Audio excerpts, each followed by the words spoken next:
할렐루야. 오랜만에 여러분 뵙습니다. 제가 한 달 만에, 한 달 좀 넘었나요? 한 달 만에 이제 말씀을 전하는 것 같은데, 어쨌든 반갑고 기쁩니다. 자, 오늘도 이어서 우리 케네스 해긴 목사님의 믿는 자의 권세 책을 가지고 제가 이제 강의를 계속 했었는데요. 오늘은 이제 제5장 권세 행사 부분을 함께 공부하도록 하겠습니다. 믿는 자의 권세는 여러분이 책을 읽어보시면서 느끼시겠지만 내용이 굉장히 깊이가 있으면서도 또 그 내용 자체를 실제로 우리 삶에서 소화하는 것은 굉장히 어려운 일입니다. 모든 말씀이 다 그렇겠지만 이 말씀을 실천하고 그것을 행동으로 옮기는 삶에 적용하는 부분은요, 굉장히 힘이 듭니다. 그리고 실제로 그렇게 하기가 어렵습니다. 근데 특히나 이 믿는 자의 권세는 우리가 그리스도인들이 신앙생활을 하면서 제가 느끼는 것은 이게 여러 계시가 있잖아요. 말씀을 읽으면서 말씀을 통해서 받는 계시들이 있는데 그 계시 중에 가장 최고의 계시가 아닌가 저는 그렇게 생각을 합니다. 왜냐하면 이 권세를 실제로 사용하고 그것을 삶 속에서 100% 적용하는 사람은 이 세상에 단 한 명도 저는 없다고 보거든요. 왜냐하면 예수 그리스도 빼고는 완벽하게 적용이 안 되기 때문에 우리가 주님 앞에 많이 훈련하고 또 그것을 적용하고 계속 시도해보고 그러는 것 같습니다. 권세 행사 이 부분은 이제 한번 같이 보겠습니다. 제 5장인데 권세 행사. 이 케네스 해긴 목사님이 1952년도에 이제 환상을 봐요. 근데 마귀에 대한 것, 또 귀신 들림, 마귀에 대한 어떤 그런 이제 해방에 대한 이런 부분들을 예수님이 직접 환상 속에 나타나서 해긴 목사님에게 가르쳐 줍니다. 근데 이제 가르쳐 주는데 중간에 어떤 마귀가 하나 나타나 가지고 막 소리를 지르면서 어떤 말을 하면서 이렇게 방해를 해요. 근데 이제 방해를 하는데 그러면 보통 경우라면 우리가 상식적으로 생각하면 마귀가 방해를 하면은 그 마귀를 당장 예수님이 쫓아버리고 그러고 이제 이 해긴 목사님하고 교육을 해야 될 거 아니에요. 이걸 가르쳐 주려면 방해를 하니까 시끄럽게. 이 책에 의하면 그 해긴 목사님이 예수님의 목소리가 들리지 않을 정도로 방해를 받았다고 이렇게 기록이 되어 있거든요. 굉장히 성가신 일인데 예수님은 전혀 대응을 하지 않고 그것을 해결하지 않았습니다. 왜냐하면 이유는 간단해요. 그걸 해야 되는 건 누가 해야 되느냐? 우리가 해야 된다는 거예요. 이게 해긴 목사님 표현에는 본인이 너무나 간절하고 그 말을 듣고 싶은데 얘가 방해를 하기 때문에 짜증이 났다는 거죠. 그래서 본인이 직접 선포를 한 거예요. 이 마귀야 예수의 이름으로 명하노니 나갈지어다 이렇게 선포를 하니까 마귀가 바로 꼬리를 내리고 도망가더라는 거예요. 바로 즉시로. 근데 우리 그리스도인들은 이제 이런 게 있어요. 우리 한국에 있는 많은 그리스도인들도 그게 좀 있는데 마귀를 굉장히 강력한 세력과 어떤 인격체로 생각을 해요. 그래서 마귀가 우리가 아무리 축사를 하고 나가라고 해도 안 나간다고 생각을 하고요. 심지어는 그 마귀가 우리를 이긴다고까지 생각을 합니다. 근데 이 믿는 자의 권세를 공부해 보면서 여러분이 느끼시는 거 아시겠지만 마귀는요 절대로 힘이 있는 존재가 아닙니다. 그런데 우리가 그거를 속고 있는 거죠. 지금까지 계속 속고 있는 거죠. 마귀는 완전히 무장 해제당한 지금으로 말하면 완전 털 빠진 무슨 그런 거예요. 꽁이에요, 꽁. 완전히 그냥 끝난 거거든요. 그런데 우리는 착각을 하고 있습니다. 그걸 이제 해긴 목사님이 이 책에서 많이 강조를 하고 있는 거예요.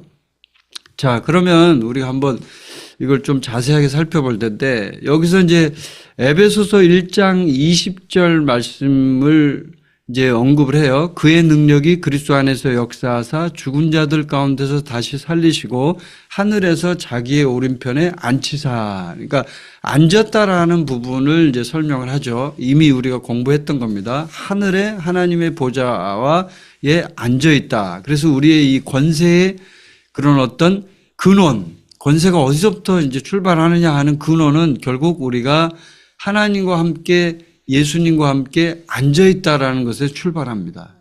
앉아있지 않으면 우리는 출발이 되지 않는 거죠. 그 다음에 에베소서 2장 6절 또 함께 일으키사 그리스도 예수 안에서 함께 하늘에 앉히시니 이 두 구절을 가지고 깊게 묵상을 해보라고 혜기 목사님이 얘기를 해요. 그래서 우리의 영 안에 계시가 필요하다고 얘기합니다.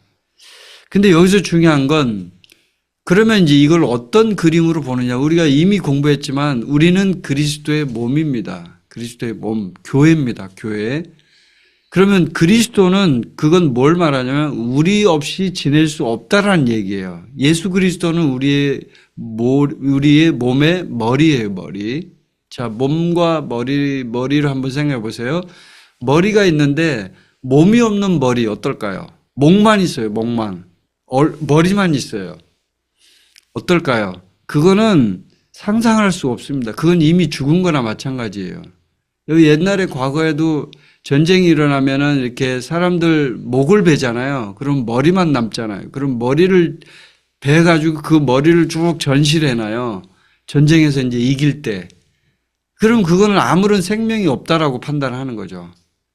마찬가지입니다. 이 그림에 의하면 예수 그리스도가 교회의 머리라면 그 교회의 이 전체적인 이 몸은 뭐예요? 몸은 우리란 말이에요. 교회란 말이에요. 성경이 우리에게 말하는 진리는 그리스도의 몸이 바로 교회다고 얘기를 합니다.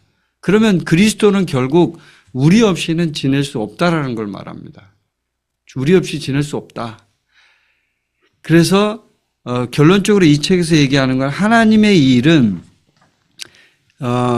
그리스도의 몸을 통해서 수행된다 이렇게 말합니다. 예, 여기 책에 보면 87페이지에 보면 이 내용이 나오는데 하나님의 일, 그리스도의 일은 그리스도의 몸을 통해 수행된다. 그러니까 예수님이 머리잖아요. 머리가 명령을 내려요. 그럼 그 명령을 내린 거를 실제로 일을 하는 건 누가 할까요? 몸이 하는 거예요. 머리가 하질 못해요. 머리가 손도 없고 발도 없잖아요. 뭐 요리도 못해요, 심지어. 머리만 가지고는 아무것도 못해요. 그래서 이제 이 실제적인 어떤 일들이 일어나 이 땅에서의 모든 일들은 다 우리 몸인 교회가 하는 거예요. 교회가. 자, 그러면 이제 여기서 중요한 게 에베소서 6장 12절에 보면은 이제 영적 전쟁에 대해서 얘기를 하는데 먼저 이제 이거를 해서 이 책에 나오는 내용은 아닌데 여러분에게 보충을 하기 위해서 좀 설명을 한 두 가지 정도를 좀 드리려고 하는데 중요한 건 이거예요. 자, 그러면 우리 이 교회가 몸인데 머리가 예수 그리스도고 몸인데 그러면 이 그리스도인의 이 몸의 교회인 이 몸의 생활은 그리스도인 생활은 어떻게 하는 것이 가장 좋은 것일까요? 라고 질문한다면 그건 바로 생명에 대한 부분을 정확하게 인식해야 된다고 저는 말하고 싶어요. 왜냐하면 우리는 항상 이렇게 돼 있어요. 에덴 동산부터 시작된 게 뭐냐면 선과 악의 지식의 나무가 있잖아요. 그리고 생명나무가 있잖아요. 여러분 이 두 개를 비교해 볼 때 우리가 얻을 수 있는 진리가 굉장히 크거든요. 그러니까 선과 악의 지식의 나무는 옳고 그름이에요. 옳으냐 틀리냐를 항상 따진단 말이에요. 네가 옳으냐 내가 옳으냐. 인간이 싸우는 가장 기본적인 기초적인 그 싸움은 뭐냐면요. 전부 네가 옳으냐 내가 옳으냐 이것 때문에 싸우는 거예요. 너는 틀렸어 내가 맞아 이것 때문에 싸운단 말이에요. 근데 주님은 우리 그리스도인들을 만들 때 뭘 중요시 여겼냐면 옳고 그름이 아니다. 생명이다. 생명나무다. 이걸 봐라. 생명은 옳고 그름이 아니야. 살아있다는 그 자체가 바로 너라는 존재를 있게 한 거야. 이걸 말하는 거거든요. 그래서 이 그리스도인의 생활에 있어서 가장 중요한 건 뭐냐면 그것이 옳으냐 그르냐 이 부분이 아니라 그 생명을 받았다면 그 생명이 뭡니까 여러분? 그 생명은 그 자체가 이미 진리예요. 그 생명은 자체가 이미 예수 그리스도예요. 우리가 받은 건 예수님의 생명을 받은 거지 다른 걸 받은 게 아니에요.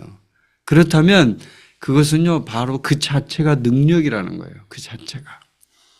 그 능력의 근원은 뭐냐?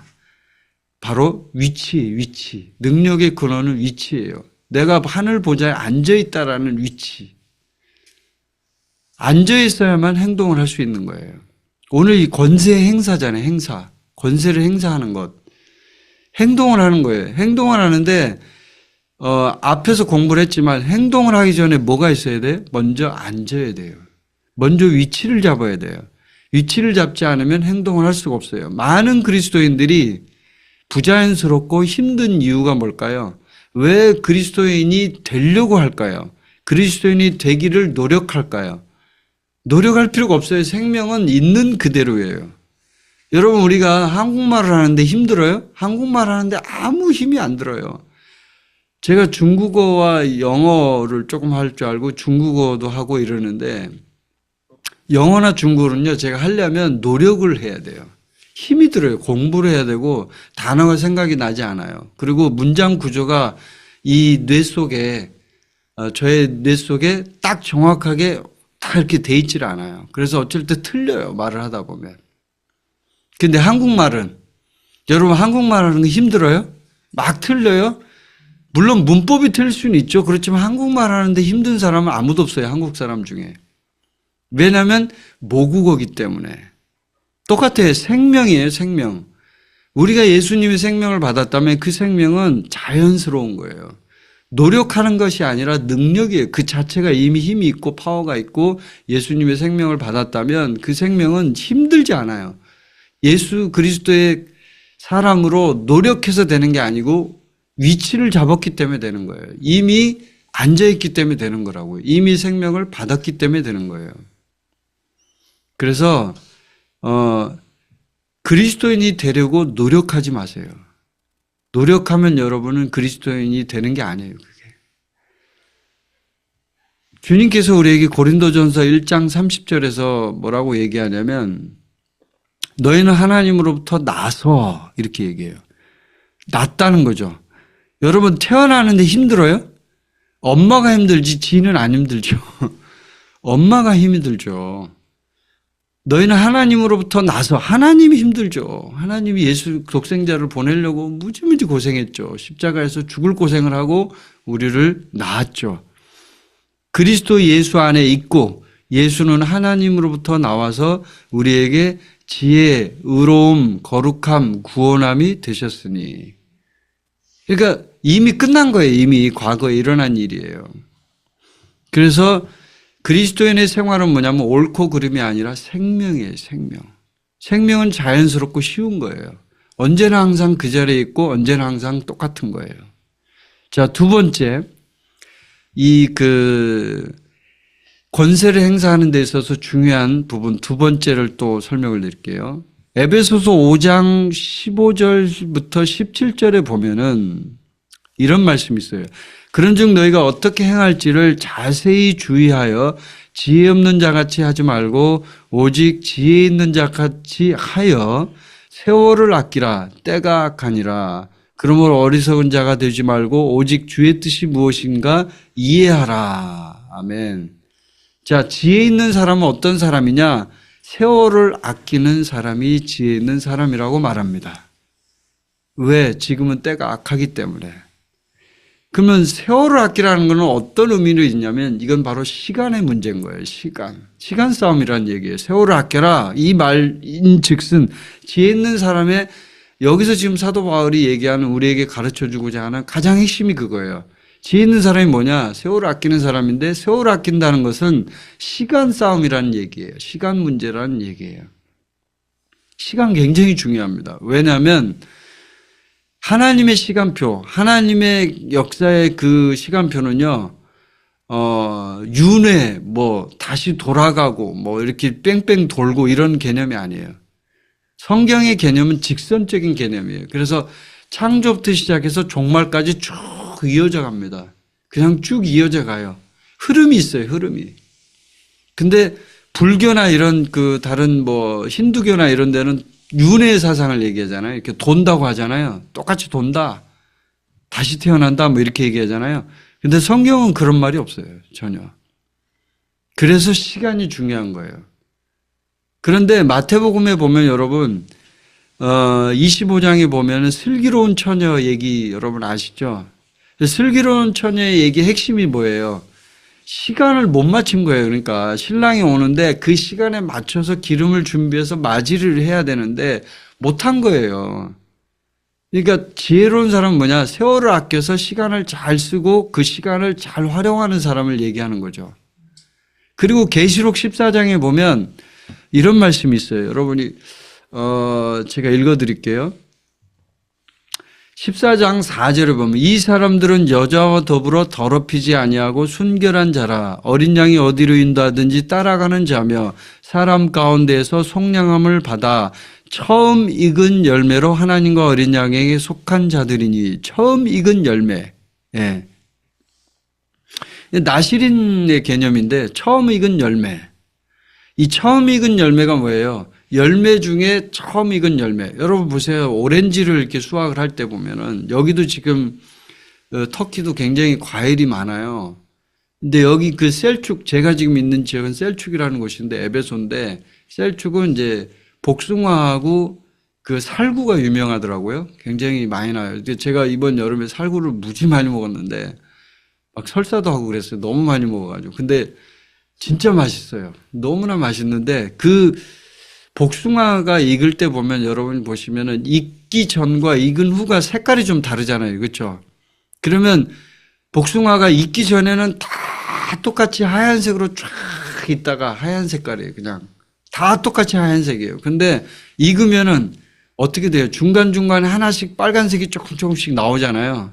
조금씩 이렇게 점 찍은 듯이 중간중간에 빨간색. 그러면 이 농부가 빨간색 복숭아부터 먼저 수확을 해요. 그거를 처음 익은 열매라고 하는 거예요. 그러면 그 복숭아를 내다가 팔면 굉장히 비싼 값을 받습니다. 왜냐하면 가장 그때가 맛있기 때문에. 맛있고 싱싱하거든요. 가장 좋거든요. 그래서 하나님은 우리에게 우리 그리스도인의 삶에 있어서 이 행동을 하라는 문제에 있어서 중요한 건 뭐냐면 처음 익은 열매, 슬기로운 처녀 이 문제를 얘기하면서 우리의 상태를 얘기해요.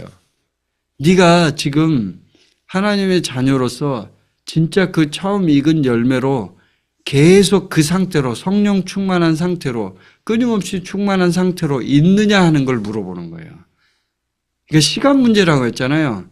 성령 충만한 상태로 있다가 안 했다가 이렇게 계속 반복되는 게 아니라 계속 그 열매 상태로 쭉 있느냐 이거예요. 끊임없이 충만케 되느냐 이거죠. 이 문제를 주님은 우리에게 얘기하시는 거예요. 그래서 이 문제에 있어서 중요한 건 뭐냐면 개인의 문제가 아니라 함께하는 문제라는 거예요. 이게 중요한 게. 왜냐하면 세월을 아끼라는 이 에베소 5장 15절부터 17절 그 바로 다음 구절 19절에 보면 뭐라고 되어 있냐면 에베소 5장 19절에 희한하게 그 앞에 세월을 아끼라고 해놓고 뒤에 보면 19절에 이런 말씀이 있어요. 뜬금없이 시와 찬송과 신령한 노래들로 서로 화답하며 너희의 마음으로 주께 노래하며 찬송하며. 이건 뭐예요? 예배할 때의 모습이거든요. 그럼 예배는 혼자 드려요? 같이 드려요? 같이 드리는 거예요. 지금 바울이 말하는 에베소에 나오는 서로 화답하며라는 말은 그리스도인들이 모여있을 때를 모습을 보여주는 거거든요. 그러니까 너희의 마음으로 함께 공동으로 주께 노래하고 찬송해라 이런 말이거든요. 그럼 이건 개인의 문제가 아니라 함께하는 문제라는 얘기예요. 그래서 하나님은 세월을 아끼라라고 얘기할 때 우리 그리스도인들에게 너희가 함께 모여서 한 마음으로 주님 앞에 나아가라. 이게 굉장히 중요하다. 이게 해결이 되지 않으면 하나님은 너희를 진짜 하나님의 시간표에 맞게 쓸 수가 없어. 이렇게 말하는 거예요. 그래서 바울은 이 부분을 굉장히 중요하게 강조했어요. 에베소서에서. 에베소서 6장은 여러분 뭐예요? 영적 전쟁이에요. 영적 전쟁. 에베소서 5장에 지금 6장 바로 전에 이게 나오는 거예요. 6장 바로 전에. 그리스도인들이 함께 이제 주님 앞에서 세월을 아끼고 함께 모여서 예배해라. 이 얘기예요. 자, 그래서 두 가지를 제가 말씀드렸죠. 첫 번째는 그리스도인의 삶은 생명의 문제다. 여러분이 그리스도인이 되려고 노력하지 마라. 여러분이 생명을 받았다면 위치이기 때문에 능력은 위치에서 나오는 거예요. 그렇기 때문에 여러분의 그 생명을, 하나님이 주신 그 생명을 인식하고 그 생명을 그대로 자연스럽게 나타내기만 하면 된다. 두 번째, 세월을 아껴라. 세월을 아껴라. 이것이 바로 주님께서 우리에게 요구하시는 것이다. 이제 두 가지를 제가 말씀드렸고, 자, 이제 책에 나오는 부분을 좀 간단하게 공부를 해볼게요. 자, 첫 번째는 이제 예수님께서 다루기를 거절하셨던 귀신이라고 이제 여기 88페이지에 나오는데 1952년의 환상을 제가 좀 전에 말씀을 드렸잖아요. 예, 근데 이제 여기서 예수님이 했던 말을 듣고 케네스 에긴이 충격을 받습니다. 뭐라고 했냐면, 만일 네가 그것에 대해 무엇인가 행동을 취하지 않았더라면 나도 할 수 없었다. 이렇게 얘기한 거예요, 예수님이. 그러니까 마귀를 쫓아내지 않고 가만히 있으니까 케네스 에긴이 쫓아냈잖아요. 그러고 나서 이제 케네스 에긴이 마음속으로 생각했는데 천국에서는 생각하는 게 말이니까 예수님이 답변한 거예요. 만일 네가 그것에 대해서 무엇인가 행동을 취하지 않았다면 나도 할 수 없었다. 그러니까 혜긴이 충격을 받은 거예요. 설마 주님 진짜 이렇게 얘기해? 만일 내가 그것에 대해서 무언가 나도 할 수 없었다. 이 말이 주님께서는 하지 않았다라고 하신 것이죠? 말 잘못하신 거죠? 이렇게 물어본 거예요. 혜긴이. 말 잘못하신 거죠? 근데 예수님이 뭐라고 했냐면 아니다. 내가 하지 않은 것이 아니라 할 수 없었다. 이렇게 정확하게 예수님이 얘기를 한 거예요. 이 환상에서. 그래서 주님이 우리에게 가르치신 건 뭐냐면, 네가 안 하면 나도 할 수 없어. 이걸 우리에게 말하는 거예요. 이게 뭐냐면 결국은 이 마귀에 대해서 얘기하는 거죠. 마귀를 내쫓고 축사를 하고 마귀에 대한 권세를 행사하고 이런 부분들은 결국 우리가 해야 된다는 거예요. 우리가 하지 않으면 못한다는 거예요. 예수님도 못한다는 거예요. 왜 그래요? 몸이 없기 때문에. 맞죠, 여러분? 예, 몸이 없기 때문에 못하는 거예요. 예수님 머리만 있기 때문에. 그래서 그때 혜긴 목사님이 아주 항상 주님을 만날 때마다 이렇게 좀 그런 성향이 있는데, 아무리 그렇게 얘기하셔도 성경 구절로 저한테 말씀해 주세요. 그러지 않으면 저는 못 믿어요. 이렇게 이제 물어봅니다. 예수님이 성경 구절을 4개를 줍니다. 4개나.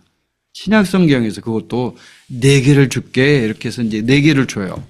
그 성경 구절 중에 이제 첫 번째가 바로 마태복음, 오늘 본문 말씀. 이제 제가 본문 말씀 읽었나요?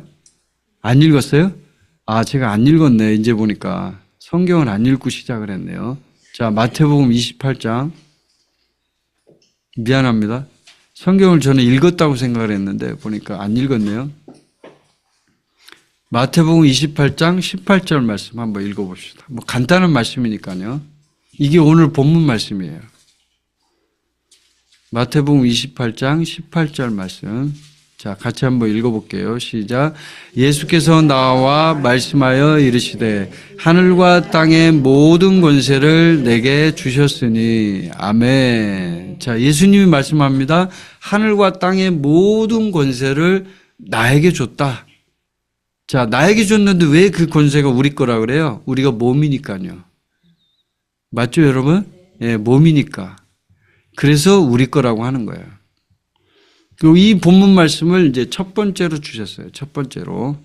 자, 두 번째는 마귀를 다루기, 이 부분 90페이지에 나오는 내용인데, 자, 교회가 마귀에게 대적하여 무엇을 해달라고 구하라는 말이 언급된 적이 없다는 거예요. 성경에. 예수님 이제 여기서 가르치시는 거는. 예. 그거는 믿는 자가 행하라고 말하는 거라는 거예요. 그래서 교회는요, 권세를 행사하게 되어 있다는 거예요. 권세를 행사하게 되어 있다. 그걸 권세를 쓰지 않는다. 문제는. 그게 문제다. 권세가 위임됐다. 왜? 예수 그리스도께서 위임했기 때문에. 예수님 몸이 없잖아요. 몸이. 그러니까 하늘로 올라가시면서 교회에게 자, 권세 위임할게. 너네들이 권세 써. 이렇게 하고 줬다는 거예요. 그래서 마가복음 16장 말씀을 덤으로 주셨어요. 이게 이제 그 첫 번째 구절하고 연결된 구절인데, 마태복음 28장하고 덤으로 주셨는데, 마가복음 16장에 보면은 이런 게 있어요. 17절에 믿는 자들에게는 이런 표적이 따르니 곧 그들이 내 이름으로 귀신을 쫓아내며 새 방언을 말하며 뱀을 집어올리며 무슨 독을 마실지라도 해를 받지 아니하며 병든 사람에게 손을 얹은즉 나으리라 하시더라. 아멘. 그러니까 믿는 자들에게예요. 이게 목사님에게가 아니고, 예? 어떤 특정 오중직분 사역자들에게가도 아니고 어떤 신부에게도 아니고 어떤 특정한 인물도 아니고 믿는 자들, believer, 모든 믿는 자들에게는 이런 표적이 따른다라고 말씀하고 있는 거죠. 그래서 이제 이 구절을 같이 덤으로 주셨는데 믿는 자 모두가 다 권세를 행사할 수 있다는 거예요. 자, 골로새서 1장 13절 말씀도 또 이제 여기 책에 나오는데 그가 우리를 흑암의 권세에서 건져내사 그의 사랑의 아들의 나라로 옮기셨으니, 예, 옮겨졌죠. 이미 이민을 간 거예요. 이미 넘어갔다고요. 이거는 이제 지난번에 공부를 했는데 이미 넘어갔어요. 그러면 이미 넘어갔다는 얘기는 이미 우리는 그 나라, 여기 그 흑암의 권세에 있는 그 땅, 세상 권세에 통치하에 있는 그 땅, 거기에 백성이 아니란 얘기예요. 우리는 하늘 백성이란 얘기예요. 하나님의 나라의 백성이란 얘기예요. 그러면 우리가 그쪽 땅에다가 우리가 말할 수 있는 권세가 있어요, 없어요? 있는 거죠. 얼마든지. 왜요? 내가 그 나라 백성이 아니니까요. 얼마든지 나의 권세를 가지고 하나님이 주신 이 권세를 가지고 내가 행사를 할 수 있다는 얘기죠. 그러면요, 이쪽 하나님의 나라에 있는 이 권세가요, 작동을 해가지고 거기에다 행사를 하게 돼 있는 거죠. 자, 그래서 여기 이제 그 말씀을 받고, 그 다음에, 다른 것들에 대한 권세 행사, 세 번째, 92페이지에 나오는 내용인데, 다른 것들에 대한 권세 행사. 자, 권세 행사할 수 있는 권리는 교회에게 있고 우리에게 있다고 했죠. 우리에게 있어요. 내 집안에 대한 부분, 우리 식구들, 권세 있어요, 없어요? 나에게 있어요. 네, 나에게 있어요. 근데 다른 사람, 다른 집은 권세가 없죠. 이건 내 집이 아닌데. 이렇게 볼 수 있죠. 사람도 마찬가지예요. 나에 대해서는, 나란 인간, 본인, 그 자체에서는 내가 얼마든지 나에게 권세를 행사할 수 있는 거예요. 마귀가 만약에 공격을 하면 권세를 사용해서 예수 이름으로 떠나가 하면 나가야 된다는 거예요. 얼마든지. 여기서 이제 주님이 두 번째 구절을 주시는데 야고보서 4장 7절을 주셨어요. 자, 야고보서 4장 7절 한번 읽어볼까요? 자, 찾으셨으면 이거 중요하니까 예수님이 직접 주신 4개의 성경 구절 중에 두 번째 구절인데, 자, 읽어볼게요. 시작. 그런즉 너희는 하나님께 복종할지어다. 마귀를 대적하라. 그리하면 너희를 피하리라. 아멘. 먼저 우리가 하나님께 복종하는 거예요. 순종하는 거예요. 그러면 마귀를 대적하라는 거예요. 그리하면 너희를 피한다 하는 거예요. 자, 마귀에게 권세를 행사할 수 있죠. 우리가 분명히 있어요. 이거는 절대적으로 여러분의 삶 속에서 깊이 인식되어야 될 계시예요. 그러니까 마귀에 대한 권세 행사는 내가 하는 거지 예수님이 하는 게 아니에요. 예수님도 이 환상에서 책에서 나온 얘기에서도 분명히 예수님이 안 해줬어요. 네가 해라, 네가 직접 그랬어요. 근데 이제 중요한 게 야고보서 4장 7절을 보니까 마귀가 도망간다는 거예요. 피한다는 거예요. 이 피한다는 단어가 이제 제가 찾아보니까 퓨고라는 헬라어를 쓰는데 이게 이 책에도 설명을 해놨지만 공포에 질린 것처럼 도망치다 이런 뜻이 있어요. 그러니까 막 도망가요. 공포에 질린 것처럼.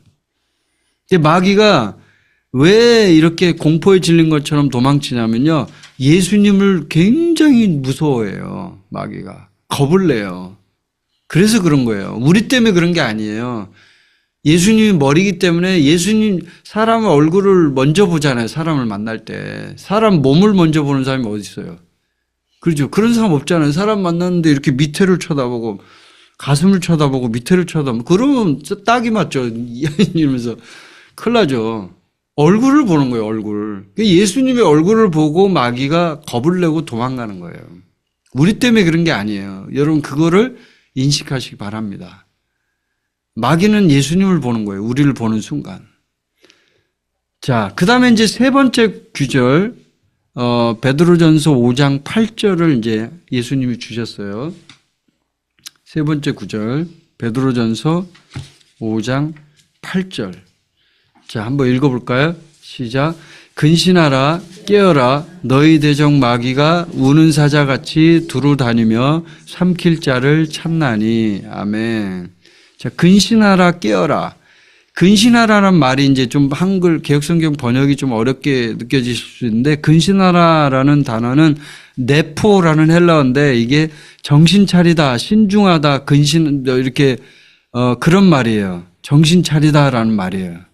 그래서 이걸 제대로 번역하려면 정신 차리고 깨어라, 뭐 이렇게 번역하면 더 좋아요. 이해하기 쉬워요. 정신을 차리고 깨어라. 그러면 너희 대적 마귀가 이렇게 찾기 때문에 우리가 그렇게 해야 된다, 그 말이에요. 자, 그러면 이게 무슨 뜻일까요? 이거는 너희 믿음에 대한, 이제 케네스 해긴 목사님이 여기서 강조를 하는데, 너희 믿음. 너희 믿음이 굉장히 중요하다는 거예요. 왜? 나의 믿음으로 정신을 똑바로 차리고 신중하게 깨어 있으면서 마귀를 권세를 행사하고 쫓아내라, 이 말이죠. 쫓아내라. 네. 예수님이 대신 해주는 게 아니고 네가 막 기도해서 하나님 좀 쫓아주세요, 이게 아니고 네가 쫓아, 이 말이에요. 네가 정신 차려야 되고 네가 깨어 있어야 돼, 이 말이에요. 자, 그 다음에 이제 네 번째, 어린 그리스도인들을 위해서 서기 부분이 이제 96페이지에 나오는 그 내용인데, 자, 어린 신자들에 대한 부분이에요. 자, 이 부분은 여러분이 이제 아까 제가 처음에 서두에서 말씀드렸지만 믿는 자의 권세 이 계시가요, 어린 신자들이 사용하기는 상당히 어려운 계시에 속해요. 왜냐하면 어린 신자들은 어떤 성향이 있냐면 다른 사람의 기도를 의존해요. 의존. 다른 사람 기도 받으려고 하잖아. 기도 받으려고. 그러니까 막 티셔츠 10만 원짜리 티셔츠 사서 입고 막 그러잖아. 그거 13만 원이에요? 그럼 꼭 금액을 정확하게 정정을 해주니까. 예. 13만 원짜리 티셔츠를 파는 분이 계시다고 하더라고요. 근데 솔직히 저는 이해가 되지 않아요. 그런 부분이. 왜냐하면 남의 기도를 의존하는 사람이 많거든요, 요즘은.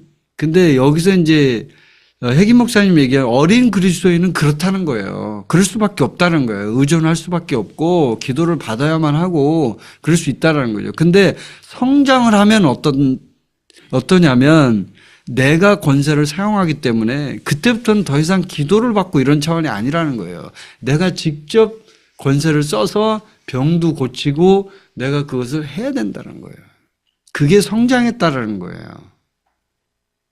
그래서 자, 여기서 이제 네 번째 구절을 주시는데 예수님이 뭐 여러 가지 예화들이 책에 나와 있어요. 뭐 수술 탈장이 된 아기를 치료하는 내용도 나오고 막 그러는데 이제 중요한 거는 자, 에베소서 4장 27절 말씀 한번 펴보세요. 네 번째 구절 마지막 예수님이 주신 마지막 구절인데 성경 구절.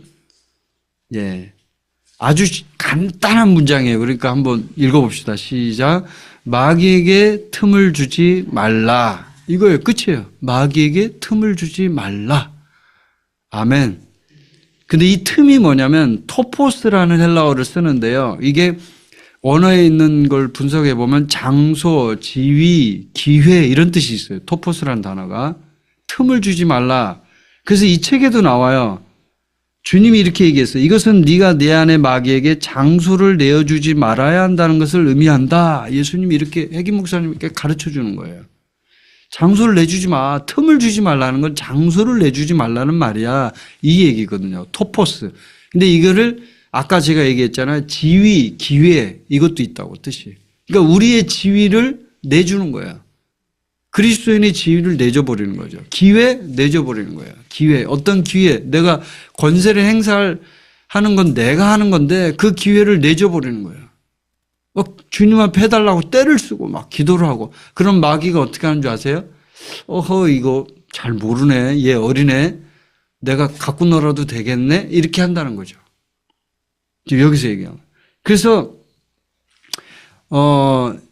장소를 내주는 이 부분은요, 결국은 모든 그리스도인들의 어떤 일에 있어서 어떤 일들이 터지고 일어나는 일들은 전부 다 내가 그렇게 했기 때문에 그렇다는 거예요. 내가 그렇게 장소를 내줬기 때문에. 내주지 말라는 거예요. 그동안 허락했다는 거죠. 내가 허락을 했다는 거예요. 허락만 안 하면 어떻게 되냐? 모든 만물은 그리스도인들의 발 아래에 있는 거예요. 허락만 안 하면. 발 아래에 있기 때문에 꼼짝 말고 다 명령을 들어야 되는 거예요. 근데 허락이 있기 때문에 그렇다는 거예요. 자, 그러면 땅 위의 권세에 대해서 이제 말씀을 드릴게요. 여기 98페이지에 나오는 이 부분. 자, 여기서 이제 예수님이 정리를 해줘요. 내가 4개의 구절 줬지. 첫 번째는 내가 직접 준 거야. 두 번째는 야고보 거야. 세 번째는 베드로 거야. 네 번째는 바울 거야. 이렇게 해서 성경 구절을 쭉 정리해 줬어요. 그래서 에베소서 4장 27절, 베드로전서 5장 8절, 야고보서 4장 7절, 마태복음 28장 18절. 덤으로 마가복음 16장까지. 그걸 이제 쭉 정리를 이제 한 거예요. 그래서 예수님 말은 그런 일이 일어난 건 그동안에 네가 허락했기 때문이야. 기도의 방법을 바꿔. 이렇게 얘기하는 거예요.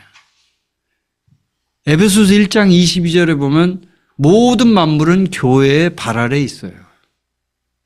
발 아래에 있다고. 그래서 누가복음 10장 19절을 보면은 뱀과 정갈을 밟으며 원수의 모든 능력을 제어할 권세를 주었으니. 아멘. 너희를 해칠 자가 결코 없으리라. 여러분이 많이 들은 말씀. 예. 그러니까 마귀는 도망갈 수밖에 없다는 거예요. 이 말씀에 의하면. 자, 그 다음에 이제 왕으로서의 통치하기, 이 부분 굉장히 중요한데, 자, 한번 볼게요. 100페이지에 나오는 내용이에요. 제 책으로. 자, 로마서 5장 17절 말씀에 보면은, 여러분이 잘 아는 말씀이에요.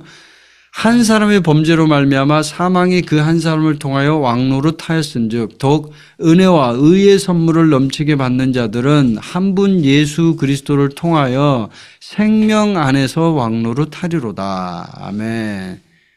왕노릇하는 것, 생명 안에서 왕노릇하는 것. 아까 제가 설명했죠. 생명은 자연스럽다. 노력하지 않는다. 우리가 한국말 하는데 힘들지 않다. 예, 외국어는 힘들지만 노력할 필요가 없어요. 왕으로서 통치하는 거 어렵지 않아요. 근데 왕으로서 통치하려고 노력하려고 해요. 노력하지 말라는 거예요. 환경, 가난, 질병 다스리고 지배하라는 거예요. 왜? 우리는 왕이기 때문에, 왕의 자녀이기 때문에 지금 우리가 이 세상에서 그렇게 하라는 거예요. 왜요? 우리가 그리스도의 몸이기 때문에. 우리의 머리 되시는 예수 그리스도가 뭐예요? 왕이잖아요. 왕. 맞죠? 예, 예수 그리스도는 왕이다. 지금 이제 제가 좀 생각이 나서 그 부분을 좀 설명을 좀 하고 넘어갈게요. 지금 이제 내일 모레 끌핀가? 11월 5일이면 이제 미국 대선이 있습니다. 근데 제가 최근에 얼마 전에 자료를 봤는데, 이제 공화당에 있는 어떤 후보가 연설을 하면서 예수님은 왕이십니다. 이렇게 연설하는 분이 있더라고요. 누군지는 제가 기억이 안 나는데 그렇게 막 연설을 하니까 많은 사람들이 막 이렇게 거기에 화답을 하고 그러더라고요. 근데 요번에 출마 민주당 후보 있잖아요. 해리스라는 여자. 그 여자는 그거에 대해서 이렇게 얘기하더라고요. 그 말을 따르는 사람들은 다 나가. 그 사람 따라가. 막 이렇게 하면서 막 약간 짜증 섞인 신경질적인 반응을 보였다고 그래요. 완전히 이제 극명하게 나눠지는 거죠. 예수님이 왕이다 이렇게 선포하는 사람과 아닌 사람과. 저는 지금 선거운동 하는 건 아니에요. 보시라는 거예요. 그리스도인들이 뭐가 다른지를. 그러니까 트럼프 후보 쪽에 있는 사람이에요. 그 사람이. 트럼프 후보 쪽에 있는 그 어떤 남자가 주지사인가 그러는데 그 사람이 그렇게 선포를 하더라고요. 그래서 여러분이 아셔야 될 거는 왕으로서 통치할 때 중요한 건 뭐예요? 권세잖아요. 근데 그 권세가 어디에 있느냐를 보셔야 되잖아요. 그 권세는 바로 예수 그리스도라는 거죠. 이게 왕으로서 통치할 때 중요한 거예요. 다스리고 지배할 때 바로 우리가 그리스도의 몸이기 때문에 그렇다라는 걸 인식하라는 거예요. 왜냐하면 머리하고 함께 있으니까 몸하고 머리가 떨어져 있는 게 아니잖아요. 자, 그 다음에 102페이지에 보면 겸손 대 가난이라는 부분이 있는데 이 부분을 한번 볼게요. 이제 사람들이 많이 이 부분도 좀 이렇게 개념에 대해서 좀 정리할 필요가 있는 게 가난과 겸손을 동일시하는 경우가 참 많아요. 우리 그리스도인들이. 그러니까 가난하면 겸손하다라고 생각하는 사람이 참 많거든요. 그건 잘못된 개념이에요, 여러분. 왕이라는 거는 자 보세요. 왕은 가난과 어울리지 않아요. 여러분 왕이 가난하고 막 다 떨어진 옷을 입고 막 구걸을 하고 다니고 막 기어다니고 막 지저분하게 옷을 입고 이렇게 다니는 왕이 있어요, 여러분? 이 세상에 없어요, 그런 왕. 대통령 중에 막 지저분하게 막 더럽게 옷을 입고 주워 먹고 그러는 대통령이 있어요? 없어요, 이 세상에. 근데 성경은 분명히 우리에게 생명 안에서 왕노릇하라고 말하고 있단 말이에요. 그러면 그 말은 뭐냐면 가난과 왕은 어울리지 않다고요. 근데 많은 그리스도인들이 가난과 겸손을 동일시해요. 그러니까 가난하면 겸손하대. 아, 가난하니까 저 목사님 훌륭해, 대단해. 그건 잘못된 개념이라는 거예요. 이 케네스 목사님이 이 책에서 얘기를 하는데 그래서 우리가 왕으로서 통치하고 다스리고 지배하려면요, 그 개념을 깨셔야 돼요. 물론 풍성하고 풍족한 것을 우리가 정말 좋은 데 쓰고 올바른 곳에서 사용하는 건 다른 차원이에요. 그 문제는. 근데 가난과 겸손을 동시에 가지고 가난해야만 겸손하다라고 하면요, 그러면 우린 전부 가난해야죠. 그런 개념은 다르다는 거예요. 자, 그 다음에 당신의 가족을 위해 권세를 행사하기가 이제 103페이지에 나오는데 이걸 이제 자기 핵인 목사님의 형 얘기를 해요. 그러면서 이제 마귀에게 명령하는 내용이 쭉 나오는데 명령을 하면서 형을 이제 이렇게 좀 바로잡아준 그 사건이에요. 형이 지금 잘못된 길로 가고 막 자기 아내를 죽이고 자기도 자살하고 막 이런 내용인데 그거를 마귀에게 명령을 해서 핵인 목사님이 바로잡은 이제 내용인데 자기의 가족을 위해서 권세를 행사하는 이거 굉장히 중요합니다. 그래서 여러분이 혹시 자녀들이나 뭐 어떤 자기 가족 안에서 남편이나 아내나 권세 행사에 대해서는요, 여러분이 마귀에게 명령을 내려야 돼요. 왜냐하면 만약에 예를 들어서 내가 교회를 다니고 아내가 교회를 안 다닌다. 그러면 그 아내 뒤에 마귀가 있는 거예요. 마귀가 그걸 휘어잡고 있기 때문에 그걸 명령을 내리라는 거예요. 핵인 목사님 얘기는. 그 자기 형을 위해서 명령을 내린 거예요. 그랬더니 실제로 해결이 됐어요, 이 문제가. 자, 마지막으로 이제 여기 책에 보면은 106페이지에 보면은 승리의 기쁨을 누리기를 배우자 이 부분이 있어요. 자, 이게 이제 정리하는 거예요. 우리는 그리스도와 함께 앉아 있습니다. 여러분 맞습니까? 네, 앉아 있어요. 교회는 권세의 사역을 할 수 있습니다. 그리고 우리는 승리할 수 있습니다. 예수님은 교회의 머리입니다. 이 부분을 정확하게 인식하시고 내가 권세를 행사하는 거지 예수님이 해주는 게 아니에요. 그걸 인식하시기 바랍니다. 그래서 승리의 기쁨을 누리기를 배우라는 거예요. 승리의 기쁨을 우리는 항상 그것이 유지되고 계속 사용할 수 있다고 생각하지 않아요. 어쩌다 한번 된다고 생각을 해요. 근데 이 책에서 얘기하는 건 우리는 항상 그렇게 할 수 있다는 거예요. 왜냐하면 생명이기 때문에. 왜냐하면 위치이기 때문에. 왜냐하면 앉아있기 때문에. 항상 행동은 앉아있는 것에서 출발한다는 거예요. 네가 그리스도와 함께 앉아있지 않냐.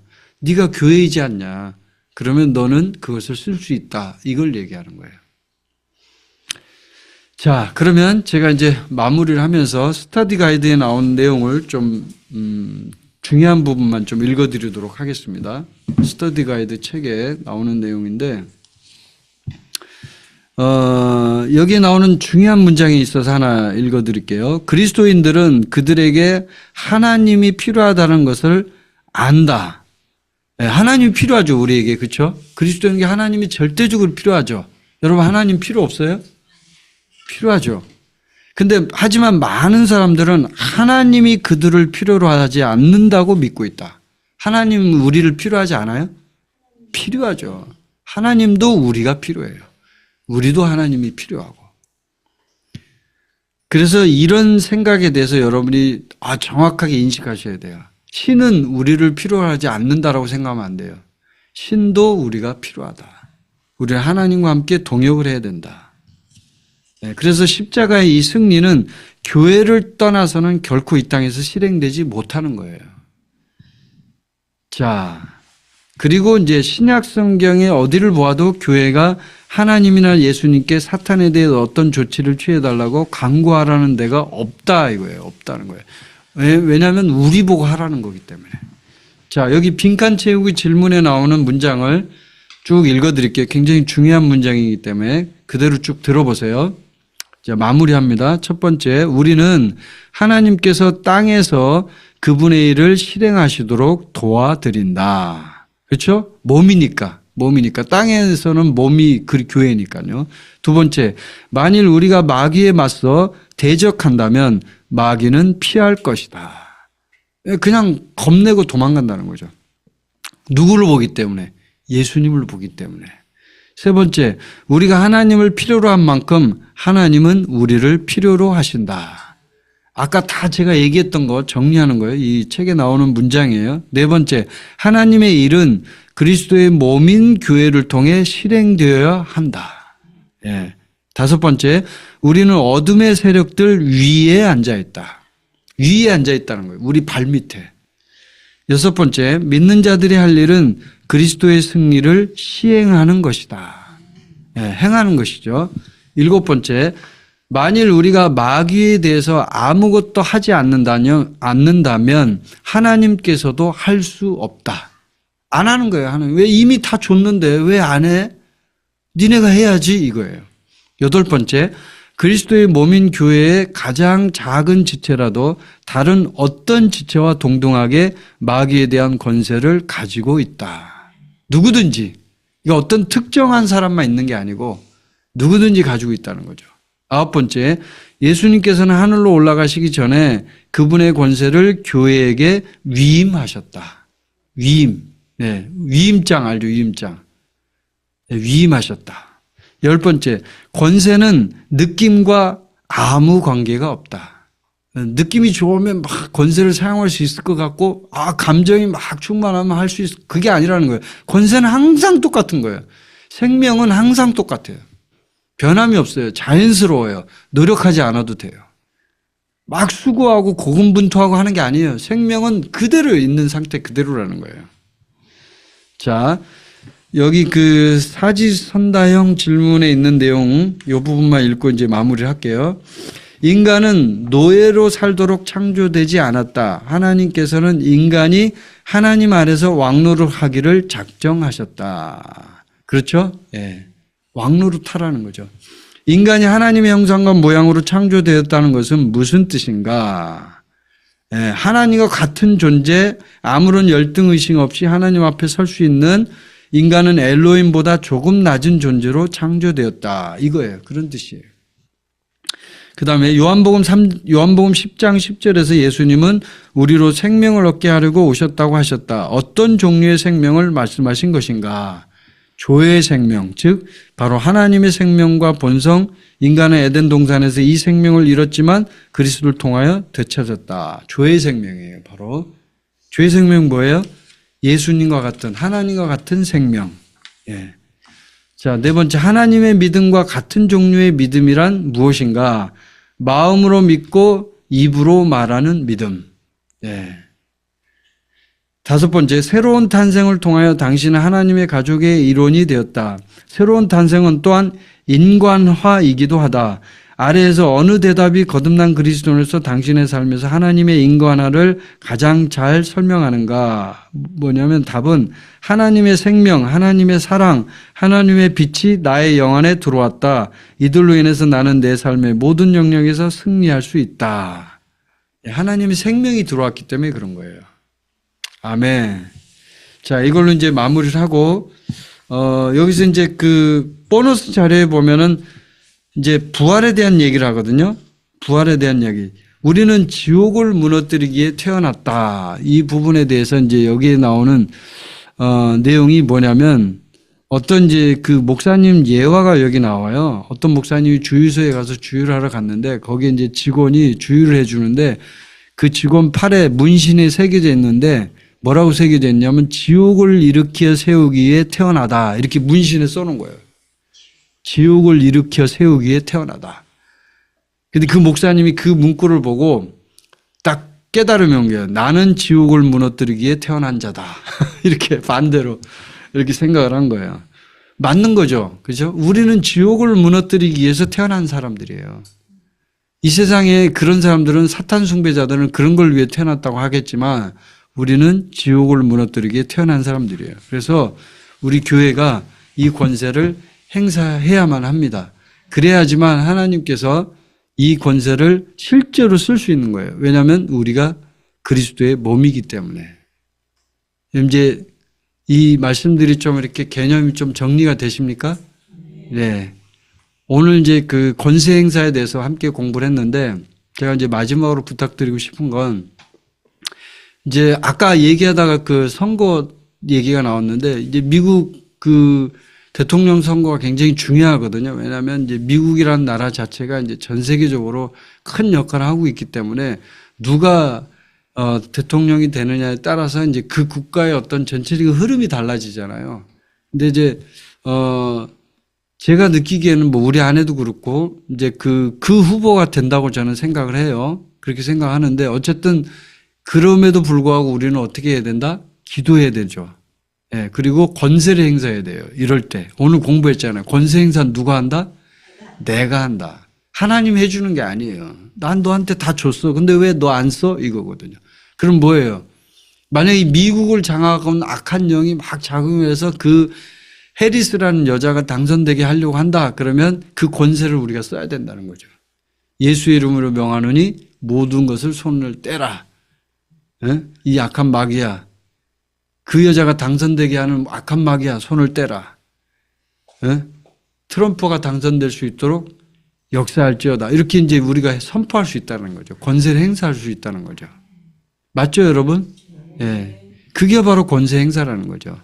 그래서 이제 기도도 하시고요. 권세를 행사하는 쪽으로 한번 해보시면 좋을 것 같습니다. 그래서 이제 하나님께서 이제 마지막 때에 하나님의 일을 행하기 위해서 이제 이런 일들을 진행하신다고 저는 믿고요.